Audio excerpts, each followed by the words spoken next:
Now, it's funny, I was all ready to go. I got up early, as usual. I began drinking my coffee, and then all of a sudden, the Lord took it a whole different way. It's like, Lord, I have like 45 minutes. I'd rather it not be right now.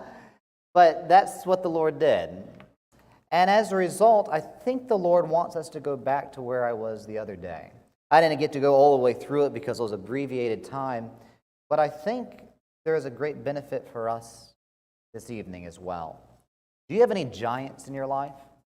Anything big? I know in most of our lives, we would wish we were the giant. Wouldn't you like that? You never have to ask anyone to reach anything off the top shelf ever again. Maybe large enough like some of these athletes who are literally capable of not having to use a jack for their car. They just lift their car up. That would be very convenient, wouldn't it? But the reality is we rarely have the privilege of being the giant. Usually the giant is the problem that comes into our lives that we feel like we don't know how to get around. We're going to go to 3 groups of people this evening who faced giants. We're going to talk about giant killers, or those who failed to be giant killers this evening. Reality is all of us have different problems that pop into our lives. They all come in different forms, different fashions, different times. I was talking to an individual today.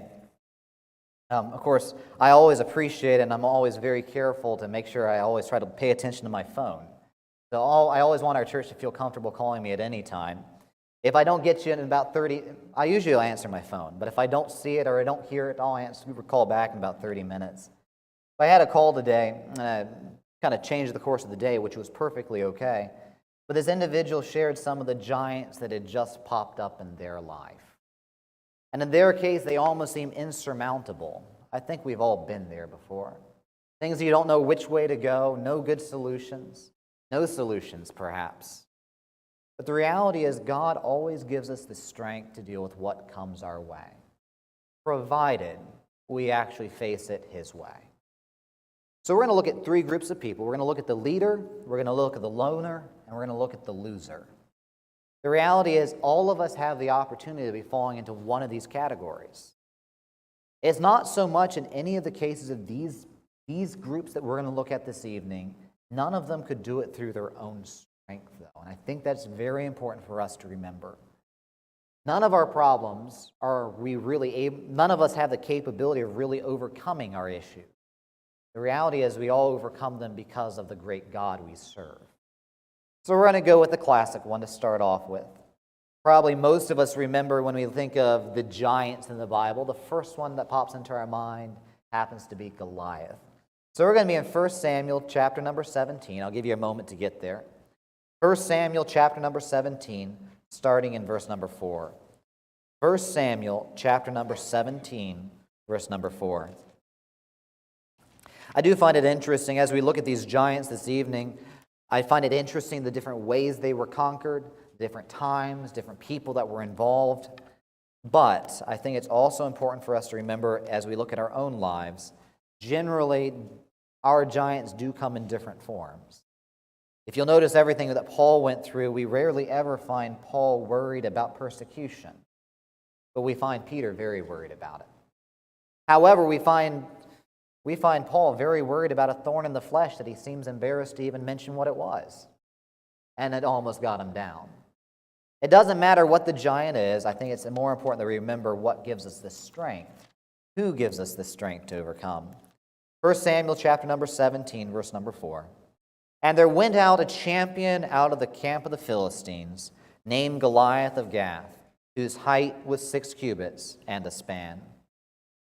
First thing we're going to look at as we get into this passage, and then we'll have a word of prayer, is we're going to look at the opponent that this first character had. The first character, the leader, David, he had a significant opponent. As we read through here, it says, And there went out a champion out of the camp of the Philistines, named Goliath of Gath, whose height was 6 cubits and a span, and he had a helmet of brass upon his head, and he was armed with a coat of mail, and the weight of the coat was 5,000 shekels of brass. Let's go to the Lord in prayer. Father, as we come before you, we praise you for your goodness and your love to us. Lord, as we look at these individuals, help us to learn from them. Help us to apply these lessons to our lives. that we might be able to be encouraged in you and yet also challenged to make sure we take the strength that you give us. We ask this in your Son's name. Amen. We've talked about the devil in Sunday school, about his power and his capability. The reality is the devil does have champions, just like the Philistines did. That champion looks different for everyone, but it's always that one that seems to come after you all the time. In this case, this leader, David's opponent, is a significant opponent. Notice he uses the word a champion. This is important. This means this is not just an individual who has great strength and great capability. It means someone who actually has done it in the past. That is a big deal, especially when we're talking about physical contact. Physical, a one-on-one, armed or hand-to-hand type of combat. He knows how to kill people. He's been doing it for quite some time. We'll go later in this passage, and we aren't going to read the whole passage, as we do want to get to several different groups of people. But we find that this individual claims he's been a fighter from his youth. All his life he's been a soldier. He has great experience. Anytime you talk about any type of military throughout history, whether we talk about anyone, even in the combat sports, even when it comes to things like football, it's always a balance between someone's youthfulness and their experience. It seems like in this case we found a perfect balance. Goliath, in this case, as we'll see in a moment, is a significant figure. Reading through here, the Bible will remind us that his height was 6 cubits in a span, somewhere between 9 and 10 plus feet tall. Can you imagine going up against someone like that?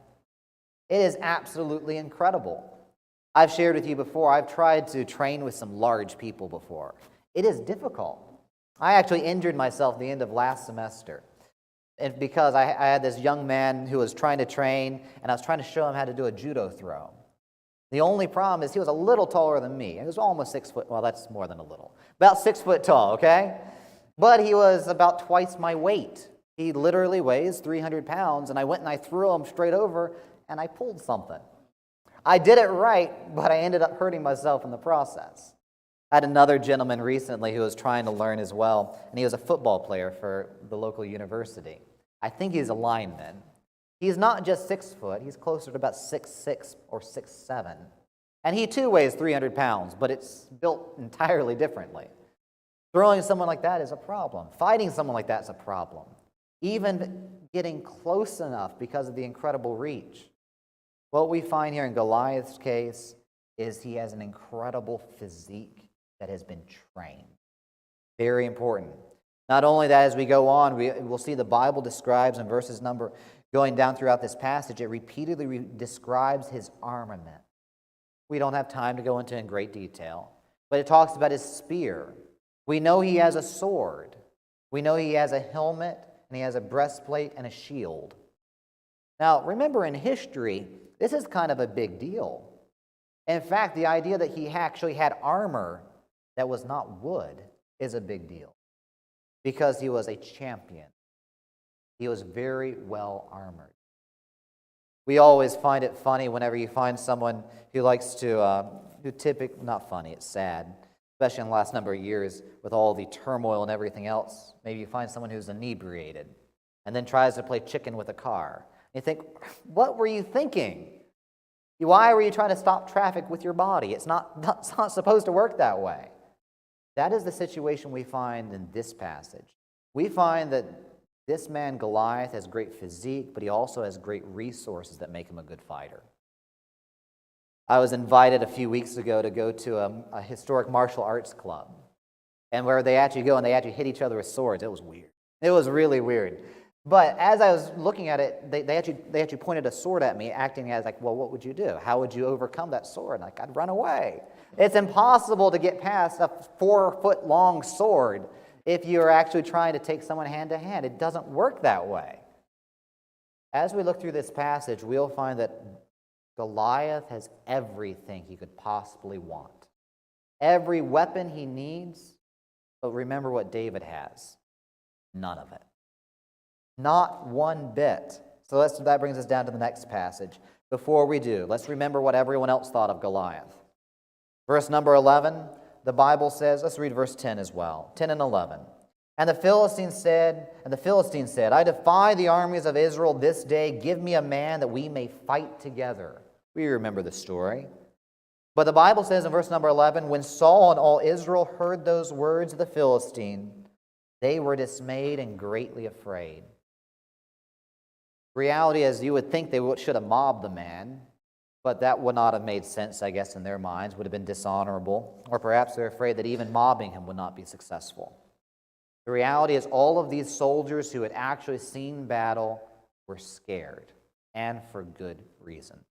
The opponent was terrifying. Moving on, we look at the victor. Verse number 23. And as he talked with them, behold, there came up the champion, the Philistine of Gath, Goliath by name, out of the armies of the Philistines, and spake according to the same words. And David heard them. And all the men of Israel, when they saw the man, fled from him, and were sore afraid. And the men of Israel said, Have ye seen this man that is come up? Surely to defy Israel is he come. Going on, verse number 26.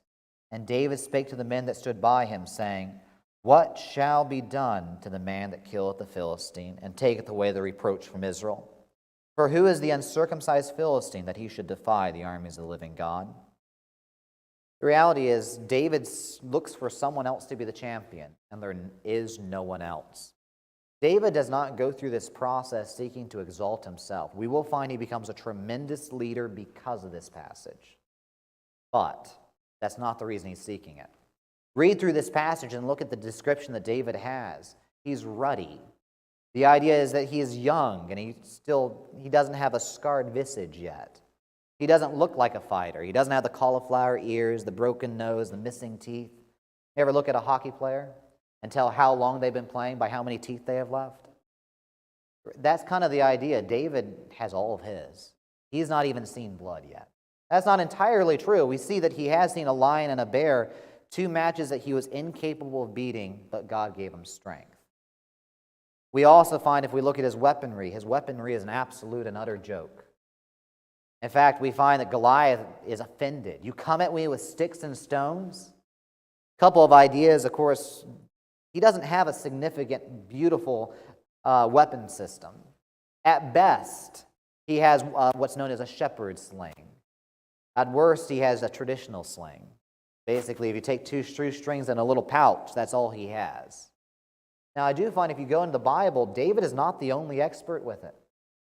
In fact, guess whose tribe was an expert at the sling if you read the Bible? King Saul's. They are some of the best men with slings. Presumably, David is good, but he can't be any better than those men if you read how good they were. We look at his other weaponry. If he has a stick, or maybe has a shepherd's sling, which is essentially the same idea as a traditional sling, except one end's attached to a stick. So you can hurl larger rocks with less accuracy. Whatever the case, he's not equipped to go fight Goliath. It just isn't possible, at least not from a human point of view. But he does. In fact, if you read through this, we find that David repeatedly reminds both Goliath and the people that he is there and will take out Goliath because God will give him strength. Going down through the end of this passage, it says very clearly that Goliath gets angry, but then we find verse number 45, Then said David to the Philistine, Thou comest to me with a sword and with a spear and with a shield, but I am come to thee in the name of the Lord of hosts, the God of the armies of Israel, whom thou hast defied. Reality is, most of us, when it comes to the biggest giants of our lives, have nothing else to say except we're facing them with God's strength. That's the point where God can. It doesn't mean that every solution is right, but it does mean that God will give us the strength to overcome. In this case, David really, from a physical point of view, really has very little, from a normal physical point of view at this point in time, has very little to offer to these individuals. But he's willing to go the right way because he's sure of his purpose. He's sure of the way he's going. Now, the reality is, because of that, we see he has a great impact. We remember the story. Of course, he sinks the stone straight into Goliath's head. He comes back and he cuts off Goliath's head with Goliath's own sword. Verse number 51, therefore David ran and stood upon the Philistine and took his sword and drew it out of the sheath thereof and slew him and cut off his head therewith. And when the Philistines saw their champion was dead, they fled. What we sometimes forget is the short and long-term impact of this account. We remember that David was victorious, but then David went back to keeping the sheep. But who did the battle really impact? The people of Israel. David was willing to go first, and as a result, others were willing to follow. This is classically the true definition of leadership from the Bible. If you go to 1 Corinthians 11, that we were there a few weeks ago, and remember that Paul said, remember, follow me as I follow Christ. Not because I'm greater than you, but just because I'm a little further along. I'm willing to break the trail, as it were. I'm willing to be the first one through the woods, cutting through the vines and the branches, and the first one to step on the snake. Because I'm the first one taking the risk. David is the first one to take the risk, and look what happens to all the others. They see Goliath fall, and then we see in verse number 52, and the men of Israel and of Judah arose and shouted and pursued the Philistine until thou come to the valley and to the gates of Ekron. And the wound of the Philistines fell down by the way of Shaaraim, even unto Gath and unto Ekron. And the children of Israel returned from chasing after the Philistines, and they spoiled their tents. The reality is God had a purpose for David's difficulty here, and it was to give strength for others. In fact, if we look at the long-term benefit here, we also find that David's giant-killing exploits actually spread and caught fire. If you look at one of the last battles David fights, he tries to fight a relative of Goliath, and he fails. It almost sounds tragic, but then you realize that his nephew picks up the mantle, and he fights and kills the relative of Goliath. Why? I dare say that he would have never tried it had David not killed Goliath first, because he'd seen an example. Reality is there are times we lead, there are times that someone else comes up behind us and gives us the strength we need to continue on, to help in our difficulties and our battles. But the reality is each of us have to take that first step of faith, just like David did. Sometimes our first step of faith helps another who comes behind to beat the rest of the Philistines. Somebody else will be able to see the difficulty you or I faced, or the feat of faith when we just trusted the Lord to do his job. And they'll say, well, if they can trust him, I can trust him. That is what we find in this passage. David is a leader not because he seized control, not because he had great talent, not because he was more vicious and experienced, but simply because he believed God and followed. So we see the leader, classic giant killer. Everyone remembers David, willing to step out when no one else was, and yet everyone followed after he did. Second individual we see is the loner. And if you thought that David was outclassed by being too young and too inexperienced, well, now we're going to go to the other end of the spectrum, the extreme end of the spectrum. We're going to go to Joshua chapter number 14 now. We're going to rewind quite some time. Now, we are going to go through this passage eventually in our Sunday night study on Joshua. But we find a very interesting passage here in Joshua, and it's one that we don't overlook, we just don't always remember to talk about. Joshua chapter number 14. Of course, in this passage, they're dividing up the kingdom, and we'll talk about it later, of course, on Sunday night. But they have not completely conquered the land, to their shame. However, not everyone is at fault. We find a character here who, of all people, had the greatest and best excuse not to conquer anymore. But he rejects it.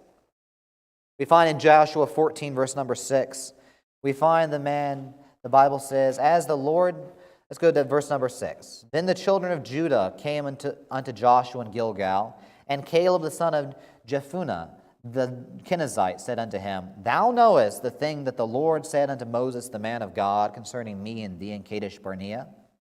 40 years old was I when Moses, the servant of the Lord, sent me to Kadesh Barnea to spy out the land. And I brought him word again, as it was in mine heart.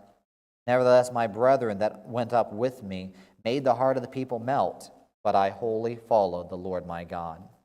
And Moses sware that day, saying, Surely the land wherein thy feet have trodden shall be thine inheritance, and thy children's forever, because thou hast wholly followed the Lord my God.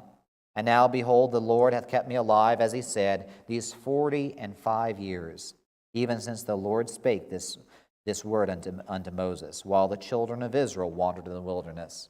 And now, lo, I am this day 85 years old.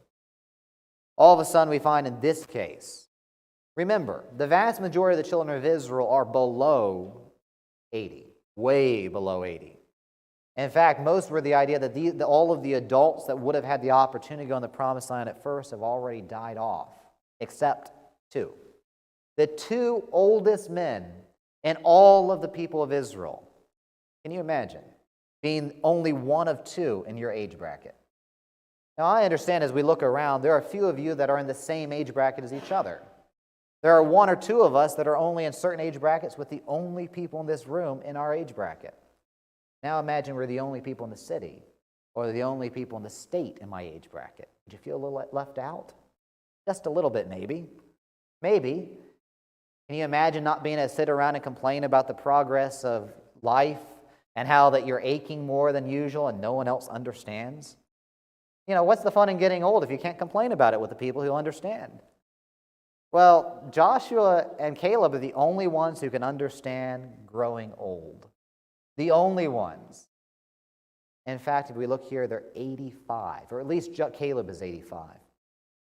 But the first thing we see about him is he remembers God's promise. We don't find that Caleb is ambitious for himself. All he finds is that he remembers what he has done for God and what God said he would do for him. Unfortunately, so many times in our lives, we expect things to be a certain way. One of the greatest reasons why people get discouraged is when their expectations do not meet reality. That's how we get buyer's remorse.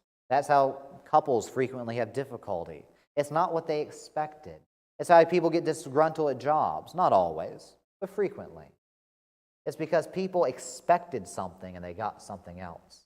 One of the worst experiences you can imagine is when you go up and everyone you know has hyped a particular burger joint in town. Everyone says they have perfect burgers. Wonderful. And me, if I've thought about it all week and I go and the burger is like a McDonald's burger, what a disappointment, because the expectation did not meet the reality. Here we find that Caleb has no expectation except what God gave him. We're reminded in the New Testament that God tells us very clearly as Christians not to expect certain things, not to expect the world to like you, not to expect easy times, but we are reminded to remember God's promises. Here in this passage, we do not find that Caleb has any expectation of necessarily having an easy road to go. We don't have any expectation of him having it easy as he begins to follow God's will, nor is his expectation necessarily what he probably would have preferred. Can you imagine waiting 40 years to get your dream house? It'd be a little bit like, well, just settle for what you have, right? It's good enough. I'm happy. No reason to push it. That's the idea that Caleb has here. Why bother moving at this point? But he doesn't. He remembers what God promised. Do you remember what God promised you? He says, I'll never leave thee nor forsake thee. I'll give you power for your spiritual life. I'll give you grace. I'll give you peace. Yes, even peace in our world. Not necessarily peace with everyone else. Everyone talks about peace, about having one leader versus another leader, and everyone making sure all the different pieces of our country begin to get along once again, if they ever did. But the reality is God doesn't promise that, but he does promise you internal, provided you seek. Doesn't mean you don't have sadness or disgruntled days, but he does promise his grace to get through them. Do you remember God's promise? Caleb did. Caleb said, remember, Joshua, when you and I went in, God told me that the land, through Moses, that the land my feet tread, when we were looking at those wonderful grapes, we were looking at the land that flowed with milk and honey, yes, even the best land was going to be mine. So, it's time. Notice he also rejects excuses. Perhaps the Lord will give us time to come back later as we go through the book of Joshua and really expound on the numerous excuses that Caleb repeatedly refuses to accept. We all have excuses, don't we? Excuses why we did not do things, excuses why we don't want to do things, excuses why we did not do as much as we wish we had, excuses why we did what we did do. We all have excuses. But the reality is, of all people, Caleb had the best, and yet he never uses them. We see he rejects his first excuse of age. He says, I am now 85 years old, but he says, I have wholly followed the Lord my God. Notice this is the one key for his success as he follows God, nothing else. We don't find that Caleb was a spectacular fighter. Maybe he is, maybe he isn't. But that's not what we find. What we find is that he follows God.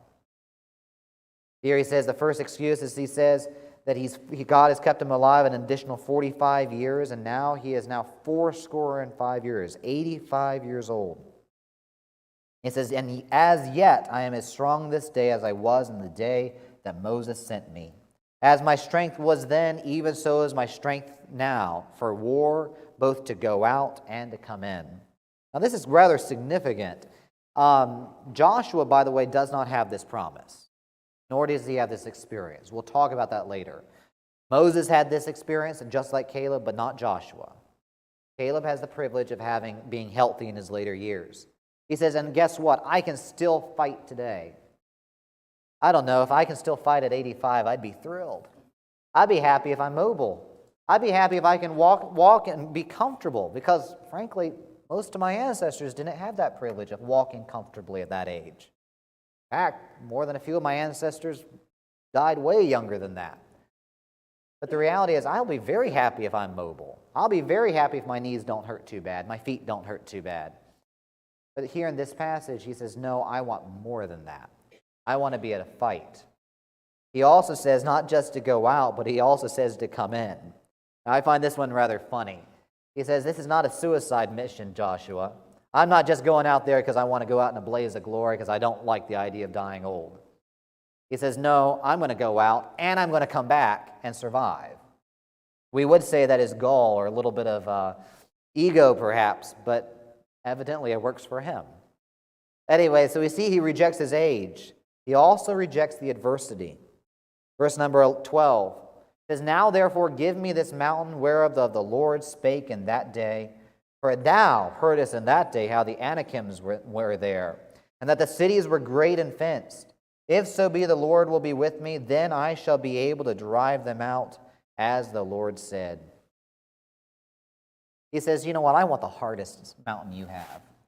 Look at what he says. Fenced cities. Anakins, the idea of giants, are in this land. Remember, we all understand how genetics work. We understand that our height is something that is usually inherited. The reality is he's picking a tribe in an area that is known for having numerous giants, known for having people with massive amounts of physical strength and ability. And he says, I want that one. I also want the one with the greatest and the worst cities you can imagine, because I'm not done yet. He's rejecting both not only his age, but he's also rejecting his adversity. This is not indicating that we should be irrational about what God has given us. Instead, I find that he is most certainly looking at what God has given him and saying, hey, this is my ability. This is what God expects me to do. For Joshua, it'll be a very different story. But notice it's not on his ability here that he's focusing, but rather God's promise. God promised it, so therefore it must be. We also see the results, not only his excuses, but his results. Verse 14, Hebron therefore became the inheritance of Caleb, the son of Jephunneh, the Kenizzite unto this day, because that he wholly followed the Lord God of Israel. And the name of Hebron before was Kirjath-Tharba, which Arba was a great man among the Anakins, and the land had rest from war. Notice that he wipes them out.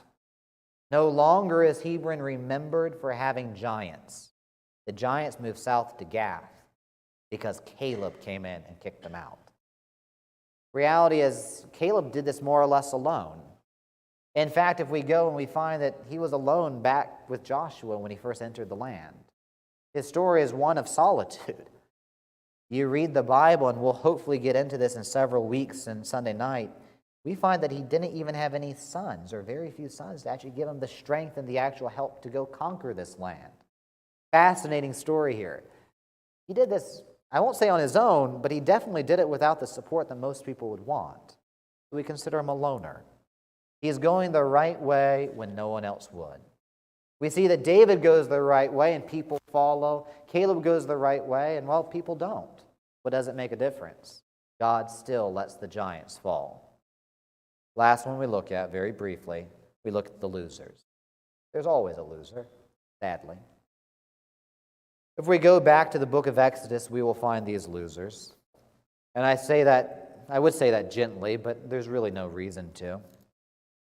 We're going to very quickly go through the passage when Moses sends spies into the land. If you remember, of course, they've sent 12 spies into the land 45 years before Joshua 14. They go in, and we will see the first thing that they do is they minimize the blessings of God. See, we find that both David and Caleb had some blessings, but they didn't focus on them, but they didn't neglect to mention them either. They reminded themselves that God was with them. They reminded themselves that what they did have, they were good with. They had at least a sling and some rocks.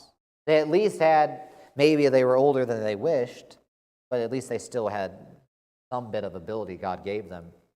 But we find when we come over to 45 years before Joshua 14, the Bible reminds us very clearly that it says, "And they came unto the brook of Eshcol, and cut down from thence a branch with one cluster of grapes, and they bare it between two upon a staff, and they brought of the pomegranates and of the figs.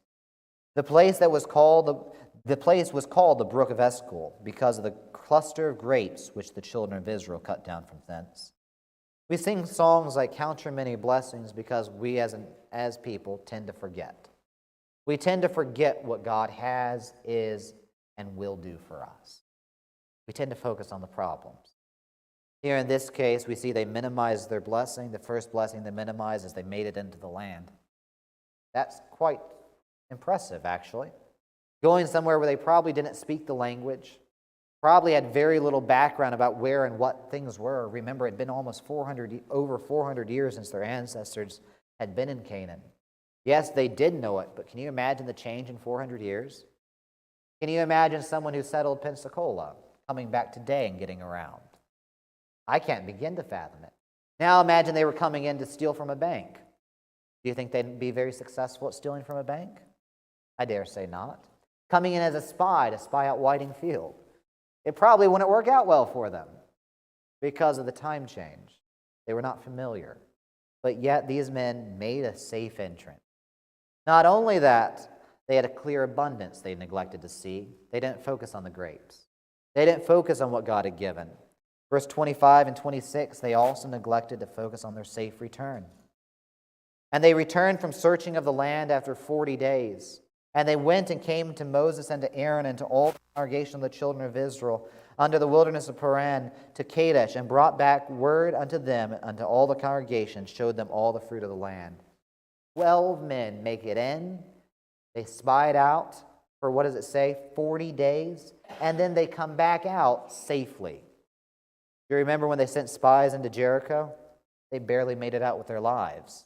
These men come in, go out, and even bring back fruit to show what's happened. They're totally ignoring the blessings of God, the obvious ways He's blessing them. We see they majored on the minors. They had problems. We see there's some half-hearted obedience. They do obey. And they told him and said, "We came into the land whither thou sentest us, and surely it floweth with milk and honey, and this is the fruit of it." But it says in verse 28, they use the older word, "nevertheless, the people be strong that dwell in the land." Yes, there is great blessing, but look at the problems. People are strong, the cities are walled and very great. And moreover, we saw the children of Anak there. Notice how different this is from what we saw in Caleb. Caleb says, "I want the city with the Anakins." These people said, "We saw one." We don't know how many we saw, but we saw some of them. And the Amalekites dwell in the land, and the Hittites, and the Jebusites, and the Amorites dwell in the mountains, and the Canaanites dwell by the sea and by the coast of Jordan. In other words, they're all over the place. We can't get through. Yes, there are always problems, but if we only focus on the minor problems rather than the blessings of God, God will not be able to give us the blessing, the strength to make it through our difficulties. Last one is they marginalize the promise of God. Probably the most disturbing. Verse number 30, and Caleb stilled the people before Moses and said, "Let us go up at it once and possess it, for we are well able to overcome it." In verse number 31, 32, and 33, they make it very clear that even with God's help, they can't overcome it. They had a serious problem, just like David did. David is not able to beat all of his giants himself, but he starts a trend where other people are willing to help him. Beautiful analogy for ourselves, I believe. Sometimes we do need help. But the reality is God always sends the help we need. Caleb absolutely was able to go and use the strength that God had given him, despite the fact it wasn't probably what he would have liked to have been, at least age-wise. Would have been nice to have been a little younger, I would have thought. Would have been nice to have a little more help, but he didn't let that be an excuse. We find the one group of people here who are most capable of taking out giants say no. Because they got more of a glimpse of their problems than the solutions that God provides. We're reminded of the song, and perhaps you remember it. I want that mountain. Perhaps you remember it. I want that mountain. I want that mountain where the milk and honey flow, where the grapes of Eshcol grow. I want that mountain. You remember the verse, though? I saw the giant of prayerlessness upon the mountain high. He laughed so hard at my unbended knee. No longer in the wilderness I'll stay, and so I cry, I want that mountain, it belongs to me. Giant of prayerlessness, giant of laziness, the giant of faithlessness. Let every giant of distress and unbelief and sin get ready now to vacate.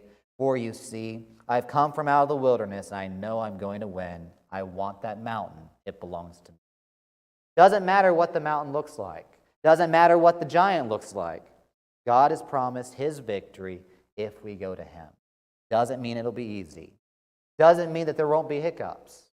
God does say there will be giants, but he does promise his grace and his strength to get through it if we look to him.